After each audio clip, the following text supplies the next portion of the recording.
Gold trusted gold buyers మీరు తాకట్టు పెట్టిన బంగారాన్ని విడిపించి ఈ రోజు ఉన్న మార్కెట్ ధరకు కొనబడను. మాధురి గారు ఈరోజు మనతో ఉన్నారు. తన జర్నీ గురించి హౌస్లో అసలు ఈ సీజన్ చూస్తున్నారా, లోపలికి వెళ్ళాక ఏమైనా ప్లాన్లు వేసుకుంటున్నారా, ఎలా ఉండబోతున్నారు, ఏం చేయబోతున్నారు అనేది మనకు తెలియనివి తెలుసుకునే ప్రయత్నం అయితే చేద్దాం. నమస్కారం పెద్దవాళ్ళు పూజ్యులు. ఎలా ఉంది ఎక్స్పీరియన్స్? అంటే మీకు లోపలికి వెళ్తున్న ఫీల్ అవన్నీ ఎలా ఉన్నాయి? బాగుంది, ఎక్సైట్మెంట్ తో ఉన్నా నేను కూడా. మీకు బాగా ఇంట్రెస్ట్ కదా బిగ్ బాస్ కి వెళ్ళాలి, ఫేమ్ అన్ని బాగా ఇంట్రెస్ట్. ఫేమ్ నాకు ఇప్పుడు వచ్చిన ఫేమ్ చాలు, ఫేమ్ కోసం అనేయని కాదు కానీ ఇంట్రెస్ట్ అంటే ఒక ఫోన్ లేకుండా, సరిగ్గా ఫుడ్ లేకుండా, సోషల్ మీడియాతో సంబంధం లేకుండా, రోజు డే ఏది తెలియకుండా మన పర్సన్స్ కి దూరంగా ఒక experience, different type of experience. So ఈ ఎక్స్పీరియన్స్ ని ఒకసారి లైఫ్ లో ఫేస్ చేయాలని అయితే ఉంది. అంటే నార్మల్గా మీ ఇంటర్వ్యూస్లో కానీ మీరు కానీ మీ రాజా గారు కానీ ఇంటర్వ్యూస్ ఇచ్చేటప్పుడు ఒకరు వదిలి ఒక్క నిమిషం కూడా ఉండలేను అన్నట్టు మీరు చాలా ఇంటర్వ్యూస్లో చెప్పడం జరిగింది కదా. అండ్ మీరు వెళ్ళి మీరు రాజాగారితో మాట్లాడకుండా ఆయనతో కష్టమేమో. చాలా కష్టమే, ఇది నా వీకెస్ట్. అసలు చాలా మూమెంట్ తలుచుకుంటేనే నాకు చాలా బాధ అనిపిస్తుంది. ఎందుకంటే శ్రీనివాస్ గారిని వదిలి నేను ఇన్ని రోజులు ఒక రోజు కూడా దూరంగా లేను, తను కూడా చూసుకోవడానికి ఎవరు లేరు నేను తప్పితే. సో ఇవన్నీ కొంచెం కష్టమే, అందుకనే ముందు నేను వెళ్ళలేదు. కానీ మళ్ళీ శ్రీని గారు ఎందుకు ఈ అవకాశాన్ని వదులుకోవాలి, నీకు వచ్చిన అవకాశాన్ని వెళ్ళు, నేను పర్వాలేదు ఉండగానే సపోర్ట్ చేస్తాను అని చెప్పి నన్ను కొంచెం మోటివేట్ చేసి పంపిస్తున్నారు. అంటే చాలా మంది కంటెస్టెంట్లు నేను చూసాను అనమాట ఎవ్రీ సీజన్.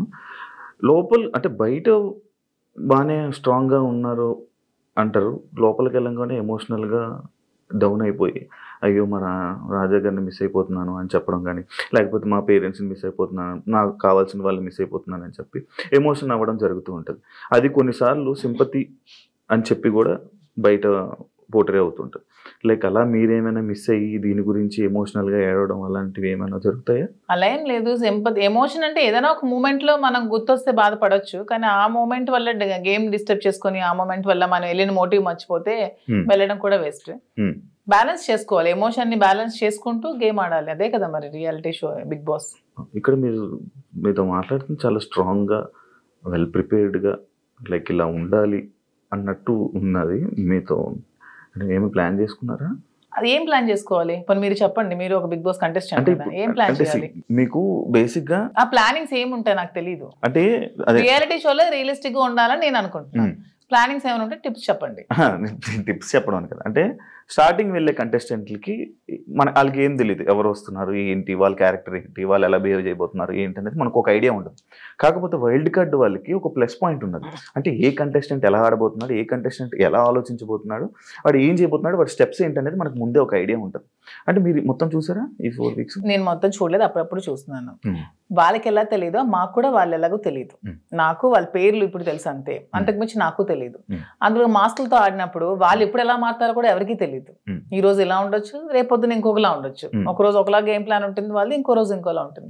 సో ఆ స్ట్రాటజీ కూడా కంప్లీట్ గా మనకు తెలియదు, తెలుస్తుంది అనేది అపోహ, అంతే కదా. ఈ రోజు మీ గేమ్ ప్లాన్ ఒకలా వాళ్ళు ప్లాన్ చేసుకోవచ్చు, నెక్స్ట్ మూమెంట్ కి వాళ్ళు మారొచ్చు, ఇలా కాదు నేను ఇంకోలా ఆడాలని మారొచ్చు. సో ఒకే స్ట్రాటజీ మెయింటైన్ అవ్వదు కదా.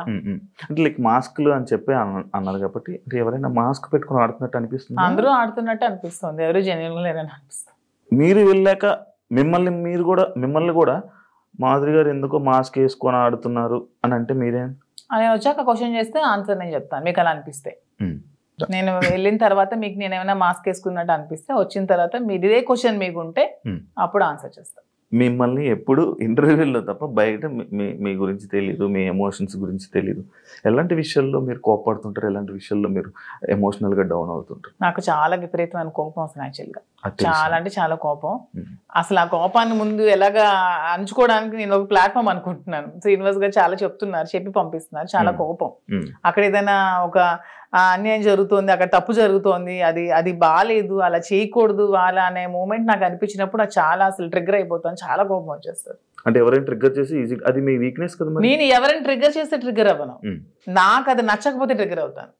అదే మీకు నచ్చని పనులు ఎవరో చేస్తారు, మరి అది వీక్నెస్ అవుతుంది కదా, అలా ప్రతిసారి ట్రిగ్గర్ అయిపోతుంది. ట్రిగ్గర్ అయ్యి వాళ్ళకి చెప్తాను, అది చేయకూడదు, మీరు ఇలా చేయండి, ఇది కరెక్ట్ కాదు, కరెక్ట్ చేసుకోండి అని చెప్తాను. వింటే ఓకే, వినకపోతే ఇంకా వాళ్ళ ఇష్టం. అండ్ ఇంకొకటి, చాలా మంది సీజన్స్లో అంటే మీ ఏజ్ కేటగిరీ గ్రూప్ ఉన్న పీపుల్ ఫాస్ట్గా ఎలిమినేట్ అయిపోయి వచ్చేసే ఛాన్సెస్ ఎక్కువ అనమాట. అది కాకుండా వైల్డ్ కార్డ్స్ కూడా లోపలికి వెళ్ళిన వెంటనే ప్రతిసారి అంటే ఎందుకు ఎక్కువ రోజులు సస్టైన్ అవ్వలేము, లోపల ఉండలేము అని బయటకు వచ్చేసే కంటే ఆ భయంతో ఎందుకు యాక్సెప్ట్ చేయడం, ఫస్ట్ వెళ్తే బాగుంది కదా అని అనిపించలేదా?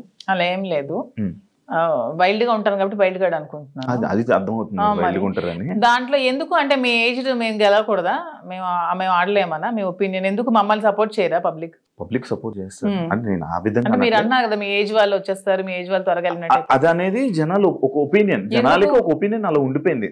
ఎందుకు ఉండిపోయింది అంటే అది ఎందుకు నాకు అర్థం కాదు. ప్రతిసారి ఆ సీజన్ లో అలా జరగడం వల్లేమో, ప్రతి సీజన్స్ లో అలా జరగడం వల్లేమో. మేము సరిగ్గా గేమ్ ప్లే చేయలేమా, మేము సరిగ్గా స్ట్రాటజీ ప్లాన్ చేయలేమా, మేము ఫిజికల్ గేమ్స్ ఆడలేమా, మేము అన్ని 100% పర్ఫెక్ట్ గా ఇచ్చినప్పుడు మమ్మల్ని మేమే ఎందుకు ఎలిమినేట్ అవుతామని అనుకోవాలి.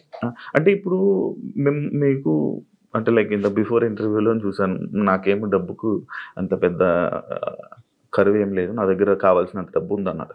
అంటే మీ డబ్బు ఉన్న వాళ్ళు అక్కడ బాత్రూమ్లు కడమంటే బాత్రూమ్లు, గిన్నెలు కడమంటే గిన్నెలు, కింద తోడమని తోడగలరా? అదే కొంచెం కష్టం. అదే ఇలాంటి విషయాలు ఉంటాయి కదా, అలా దానికోసం అడిగాను క్వశ్చన్. కానీ శ్రీనివాస్ గారు దాన్ని కూడా నాకు మెంటల్ గా ప్రిపేర్ చేశారు, అంటే ఏ సిచ్యువేషన్ లో కూడా ఇలా ఉండాలి. ఇక్కడికి వచ్చాక కడిగిద్దామనా? నేను అసలు చీపురు పట్టుకుంటేనే అతను చూడలేరు. అదే మరి ఇప్పుడు అక్కడ అలా ఉంటాయి. అది కాకుండా మిమ్మల్ని అనరాని మాటలు అంటుంటారు.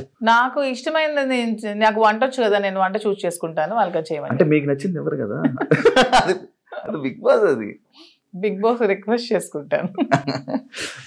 మంచిగా మాట్లాడా. మీ జర్నీ నేను తెలుసుకోవాలనుకుంటున్నాను. లైక్ అన్ని ఇంటర్వ్యూస్లోనే లైక్ ఏదో అంటే ఇప్పుడు జరుగుతున్న ట్రెండింగ్ టాపిక్స్ ఇది, కానీ మీ జర్నీ ఏంటి, మీ ఎమోషనల్ స్టోరీ ఏంటి, అసలు మీ ఫస్ట్ నుంచి ఎలా ఇక్కడ దాకా ఇలా రావడానికి కారణాలు ఏంటి? నా జర్నీ కావాలంటే మీరు యూట్యూబ్లో ఓపెన్ చేస్తే మొత్తం జర్నీ వచ్చేస్తుంది, అది మ్యాటర్ చూసుకోండి. తర్వాత నా జర్నీ తెలియని ఆంధ్ర కానీ తెలంగాణ కానీ ప్రజలు ఎవరూ లేరు, అందరికీ తెలుసు. ఓకే, చిన్నప్పటి నుంచి నాకు బాగా స్పోర్టివ్ స్పిరిట్ ఎక్కువ, నాకు మంచి లీడర్షిప్ క్వాలిటీస్ చిన్నప్పటి నుంచే, కాలేజ్ డేస్ నుంచే మంచిగా లీడర్షిప్ క్వాలిటీస్ ఉండేదాన్ని, లీడర్షిప్ క్వాలిటీస్ మెయింటైన్ చేసేదాన్ని. ఆ క్వాలిటీస్ తో ఉన్న నన్ను మా నాన్నగారు కొంచెం ఆర్థోడాక్స్ కాబట్టి నాకు 19 years కే మ్యారేజ్ చేశారు. ఇంటర్మీడియట్ లో మ్యారేజ్ అయింది, సెకండ్ ఇయర్ లో. మ్యారేజ్ అయ్యాక కూడా నేను కొద్ది రోజులు ఫారెన్ వెళ్ళి షిప్ లో ఉండి, నాకు ఇండియా అంటే అభిమానం కాబట్టి ఇండియాలోనే ఉండాలని డిసైడ్ అయిపోయి నేను ఇండియాకే వచ్చేసి మళ్ళీ స్టడీస్ కంప్లీట్ చేసి నా డిగ్రీ కంప్లీట్ చేశాను. కంప్లీట్ చేసి అప్పటికే మా ఇద్దరికి కంపాటబిలిటీ సరిగ్గా లేనందువల్ల నేను ఇంకా నాకంటూ ఒక ఇండిపెండెంట్ గా బతకాలని నిర్ణయించుకొని పెట్రోల్ బంక్స్ అవి స్టార్ట్ చేశాను, రియల్ ఎస్టేట్ చేశాను, కన్స్ట్రక్షన్ చేశాను. సో ఆ ఫీల్డ్లో ఉండేదాన్ని. ఇంకా కొంచెం మైండ్ డీవియేషన్కి డాన్స్ క్లాసెస్ ఫ్రీగా చెప్పాను. ఫ్రీగా చాలా మందికి, వేల మంది పిల్లలకి, విద్యార్థులకి ఫ్రీగా డాన్స్ నేర్పించాను, భరతనాట్యం, లేడీస్కి కోలాటం డాన్స్ అవి నేర్పించాను. చాలా సోషల్ యాక్టివిటీస్ చేశాను. ఇవన్నీ యాక్టివిటీస్ చూసి గమనించి నన్ను పాలిటిక్స్లోకి ఇన్వైట్ చేశారు. ఇన్వైట్ చేశాక పాలిటిక్స్లో కూడా చాలా యాక్టివ్గా పార్టిసిపేట్ చేశాను. బాగా తిరిగేదాన్ని, బాగా ప్రజలతో ఇంకా కొంచెం మమేకమై తిరిగినప్పుడు నాకు వస్తున్న ఫేమ్ని, నా పడుగుతున్న గ్రాఫ్ని తట్టుకోలేక నా పార్టీలో ఉన్న చాలా మంది నన్ను తొక్కాలని చూశారు. ఆ సిచ్యువేషన్లోనే చాలా నన్ను బ్యాట్ చేయాలని ట్రై చేశారు. ట్రై చేసినప్పుడు నా పరిస్థితులు కూడా బాగాలేనందువల్ల, నేను దూరంగా ఉండడం వల్ల, శ్రీనివాస్ గారు కూడా ఇదే సిచ్యువేషన్లో దూరంగా ఉండడం వల్ల మా ఇద్దరం ఒకటై పెళ్లి చేసుకుందాం, తర్వాత లైఫ్ లీడ్ చేస్తాం, తర్వాత బిజినెస్ పెట్టాం, చాలా మందికి జాబ్స్ ఇస్తున్నాం, చాలా మందికి ఫుడ్ పెడుతున్నాం, లైఫ్ లీడ్ చేస్తాం. ఇది నా స్టోరీ. ఇంత ఫాస్ట్ ఎందుకంటే స్లో మరి ఇంకా 1000 మందికి ఉద్యోగాలు ఇవ్వాలని నా కళ, త్వరలో నెరవేర్చాలని భగవంతుని కోరుకుంటున్నాను. హైదరాబాద్ లో ఇంకొన్ని బ్రాంచ్లు పెడుతున్నాను, వైజాగ్ లో నా బ్రాంచ్ స్టార్ట్ చేస్తున్నాము. సో ఇలా ఇంకొంచెం ముందుకు వెళ్తూ ఇంకొంతమందికి ఉపాధి కల్పిస్తూ లైఫ్ లీడ్ చేయాలనేది నా కోరిక. మీ జర్నీకి బిగ్ బాస్ జర్నీకి సంబంధం ఏంటి? నా జర్నీ చూసి నచ్చి బిగ్ బాస్ కి రమ్మని ఇన్విటేషన్. ఏం చెప్పారు జర్నీలో? ఎవరు చెప్పాలి? అడుగుతారు కదా కొన్ని. నాకు ఎవరు అడగలేదు, వాళ్ళు చూసి నా దగ్గర. అదే లైక్ అదే వదిలేండి. మీ జర్నీకి, ఇప్పుడు బయట ఉన్న జర్నీకి బిగ్ బాస్ జర్నీకి ఏంటి? బిగ్ బాస్ జర్నీ చేసాక తెలుస్తుంది. బయట ఉన్న జర్నీకి ఇంకా జర్నీ చేయలేదు, చూసారు కదా, వెళ్తున్నాను కదా. మరి నేను జర్నీ చేస్తుంది, మీరు వెళ్తారు, మీరు గోవా వెళ్ళి వచ్చారు బాబు, మీరు మీ గోవాలో ఎలాగుంటో తెలుస్తుంది. నేను ఇంకా వెళ్ళలేదు కదా, నేను జర్నీ చేసి వచ్చాక అప్పుడు చెప్తా. డిఫరెంట్ కదా. ఇప్పుడు మీ పొలిటికల్ బ్యాక్గ్రౌండ్ అంటే బయట ఉన్నదానికి డిఫరెంట్, అంటే బిగ్ బాస్ లో ఉన్న కంటెస్టెంట్ ఆ గేమ్ అంతా డిఫరెంట్. అదే శివ గారు, అక్కడికి వెళ్ళి ఎక్స్పీరియన్స్ చేసి వచ్చిన తర్వాత అప్పుడు మళ్ళీ మనం ఇంటర్వ్యూ చేసుకున్నప్పుడు నా పొలిటికల్ లైఫ్ ఇది, నా బిగ్ బాస్ లైఫ్ ఇది అని చెప్పడానికి ఉంటుంది. ఇంకా నేను ఎక్స్పీరియన్స్ చేయలేదు. లేడీస్ అనగానే లైక్ గొడవలు ఎక్కువ. ఎందుకు గొడవలు ఎక్కువ? లేడీస్ అంటే మీకు ఎలా కనిపిస్తున్నావు? మేము గొడవలు ఎక్కువ మీకు లేడీస్ అంటే గొడవలే కనిపిస్తుంది. మా వల్లే మీ లైఫ్ స్టార్ట్ అయిందని, మా వల్లే అసలు ఈ సృష్టి మొదలైందని, మేమే పెద్ద శక్తి అని, అసలు మహిళ లేకపోతే అసలు ఈ సృష్టి లేదని, ఇవన్నీ మీకు అనిపించవా? లేడీస్ అంటే గొడవలు అని ఎందుకు మీరు నెగిటివ్ గా చెప్తారు? లోపల మీ వల్ల గొడవలు అవ్వలేదా? మీరు ఎప్పుడు మీ ఫ్రెండ్స్ తో గొడవలు లేవా? మీరు ఎప్పుడు గొడవలు పడి మందు తాగుతూ బీర్ బాటిల్ కొట్టుకోలేదా? లోపల ఎవరికి శక్తి? మహిళ శక్తి. అలాగా అంటే మీ అబ్బాయిలకి మేమే శక్తి అది అని లోపల ఎవరికైనా శక్తిగా ఉండాలనుకుంటున్నారా? ఎవరికి ఉండాలనుకోవట్లే, మాకు మేముగానే శక్తిగా ఎదగాలనుకుంటున్నాం. ఇప్పుడు మీరు ఆల్రెడీ సీజన్ చూసారు, మీకు ఎవరు నచ్చారు? అంటే అందరూ బాగానే ఆడుతున్నారు. ఎవరితో ఉండాలనుకుంటున్నారు? నేను ఎవరితో ఉండాలనుకోవట్లేదు, గేమ్ ఎవరితో ఉండడానికి వెళ్ళట్లేదు, మనం ఆడడానికి వెళ్తున్నాం. బయట అందరూ అలాగే అన్నారు, లోపలికి వెళ్ళాక ఎవరితో? అలా ఎందుకు లేదు, ఇప్పుడు రిలేషన్షిప్ బిల్డప్ అయింది, బాగా రిలేషన్ లో ఉన్నాము, కప్పు నీకు కావాలా ఫ్రెండ్ కావాలని నాగార్జున గారు అడుగుతారు, నేను ఇస్తానా? ఇవ్వను కదా, నాకే కావాలంటాను. దానికి ఎందుకు మన రిలేషన్షిప్ మెయింటైన్ చేసి బాధపడి, రిలేషన్స్ మెయింటైన్ చేసి నామినేట్ చేయడానికి కూడా బాధపడాలి? చేయకూడదు, అసలు చేయలేము. నేనైతే చేయలేను. మిమ్మల్ని నామినేట్ చేస్తే చేయనియండి, నేను అవుతా రిలేషన్స్ చేయనియండి, జనాలు ఆదరిస్తారు. ఆదరించకపోతే వచ్చేస్తాను. నన్ను హౌస్ లో ఉండకూడదు, మాదిరి బయటే ఉండాలి అని అనుకుంటే ఓకే, వచ్చేస్తాను 1 week కే. యాక్సెప్ట్ చెయ్యాలి, అదే కదా లైఫ్. అంతే. నేను ఇంకోటి, ఇది పర్సనల్ క్వశ్చన్ అనుకోవచ్చు, లేకపోతే ఏదైనా అనుకోవచ్చు. లైక్ బిగ్ బాస్ కొన్ని సీజన్లకు వెళ్ళి, అంటే లైక్ ఒక రిలేషన్లో ఉన్న పర్సన్స్ లోపలికి వెళ్ళాక బయటకు వచ్చాక విడిపోవడం అలాంటివన్నీ జరుగుతుంటాయి. అవును, వాళ్ళు సరిగ్గా లేకపోతే అదే జరుగుతుంది, తప్పే ఉంది. ఏదో మనం బయట ఇలా ఉంటే బోట్లు పడతాయి, ఇలా ఉంటే జనాలు ఆదరిస్తా అనేది చాలా తప్పు. మనం మనలాగే ఉండాలి. ఆబ్వియస్లీ కంపాటబిలిటీ కుదరకపోతే, వాళ్ళు రాంగ్ గా ఉంటే విడిపోవచ్చు, తప్పే ఉంది. రివ్యూస్ చూస్తుంటారా బయట? లేదు, నేను చూడను. అసలు మీకు బిగ్ బాస్ మీద ఐడియా ఉందా? ఉంది. ఏముంది? బిగ్ బాస్ మీకు బిగ్ బాస్ అంటే ఏమనుకుంటున్నారు? బిగ్ బాస్ అంటే ఒక బిగ్గెస్ట్ రియాలిటీ షో, ఒక నేషనల్ ఛానల్లో ఒక మంచి ప్లాట్ఫామ్. వెళ్ళిన ఎవరికైనా సరే అది మంచిగా యూజ్ చేసుకుంటే మనం మంచిగా లైఫ్ లో షైన్ అవ్వచ్చు. దాన్ని ఎక్కడైనా మనం మిస్యూజ్ చేసుకుంటే అక్కడే ఉండిపోతాం నెగిటివ్ గా. సో యూజ్ చేసుకునే విధానం బట్టి ఉంటుంది. ఒక మంచి ప్లాట్ఫామ్ వాళ్ళు కలిగించినప్పుడు మనం మంచిగా ఆడి మంచిగా జనాల ఆదరణ సంపాదించుకొని బయటకు వచ్చా కూడా దాన్ని మంచిగా యూజ్ చేసుకొని మనం ఇంకొంచెం స్థానానికి ఎదగొచ్చు అని నేనైతే అనుకుంటున్నాను. మంచిగా ఆడడం అంటే మనం జెన్యున్ గా ఉండాలి. మీరు అన్నట్టు అవి కాకుండా జెన్యున్ గా ఉండాలి. మీరు జెన్యున్ అనుకుంటారు కానీ బయట అలా అందరూ అనుకోరు కదా. అనుకుంటే ఆదరిస్తారు, అనుకోకపోతే 1 week లోనే పంపిస్తారు. బయట ఒకవేళ మీకు నెగిటివ్ అయినా యాక్సెప్ట్ చేస్తారా? నెగిటివిటీని నేను ఎక్స్ప్లెయిన్ చేసుకోగలను, ఏదైనా మా రిలేషన్షిప్ ఎలా ఎక్స్ప్లెయిన్ చేసుకొని చెప్పాను అది కూడా ఎక్స్ప్లెయిన్ చేసుకుంటాను. మీ జర్నీ గురించి, మీ గురించి ఏమైనా ఆడియన్స్ కి చెప్పాలనుకుంటున్నారా వెళ్లే ముందు? 100% నాకు ఈ ప్రజలే నన్ను ఇంత ఈ స్థానానికి తీసుకొచ్చారు, నన్ను ప్రజలే ఆదరించారు. మీ ఆదరణతోనే నాకు ఈరోజు బిగ్ బాస్ అవకాశం వచ్చింది, మీ ఆదరణతోనే నేను హౌస్ లోకి వెళ్తున్నాను. అదే విధంగా మీ సపోర్ట్ నాకు ఇంకొంచెం ముందుకెళ్తూ నాకు ఇంకొంచెం మీరు ముందుకు నడిపించాలని కోరుకుంటున్నాను. టాస్క్ ఆడగలరా? ఎందుకు ఆడలేను? మీకు అంత వీక్ గా కనిపిస్తున్నాను అంటే ఒక ఉమెన్ మదర్ అంటే టాస్క్ ఆడలేదా? నేను అలా అనలేదండి, టాస్క్ సంజన గారు కూడా ఆడుతున్నారు కదా. లైక్ మీరు ఓకేనా?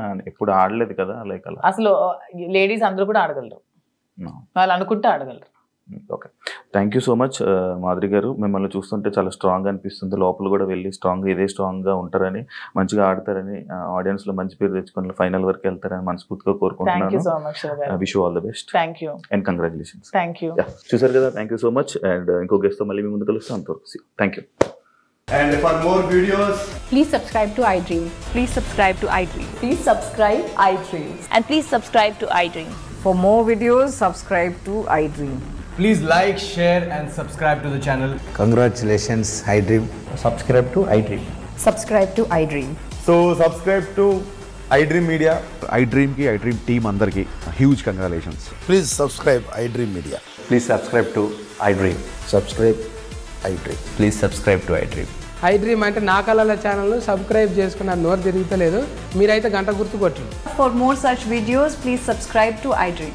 Subscribe to iDream. Please subscribe to iDream. Please subscribe iDream Media. Please do subscribe to iDream. Please subscribe to iDream Media. For best entertainment and information, please subscribe iDream. And don't forget to subscribe to iDream.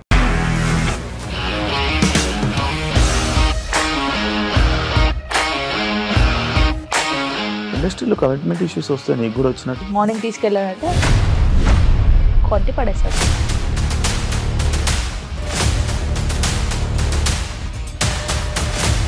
ఒక్కళ్ళు కూడా చూడలేదు ఈ cinema అని చెప్పడానికి కూడా చాలా ధైర్యం కావాలి. అది నిజం కదా, దాంట్లో ధైర్యం ఏంటి? ఇది నెక్స్ట్ డే ప్లేట్ మార్చేస్తే తప్పు కదా. As of now we are comfortable this అని నేను అనుకుంటున్నాను. రష్మిక గారిది మీది ఒకే ఊరంట కదా. నీకు కోపం వచ్చిందంటే బాగా తిట్టేత్తరా? తిట్టేద్దామండి. నిజంగా గేమ్ ని ఎలా చేంజ్ చేయగలిగారు? ఏపీఎస్ఎఫ్సి వాళ్ళకి 6 నెలల్లో నేను 6 లక్షలు కట్టా. బిజినెస్ చేయాలనుకుంటే it is as difficult as riding a tiger.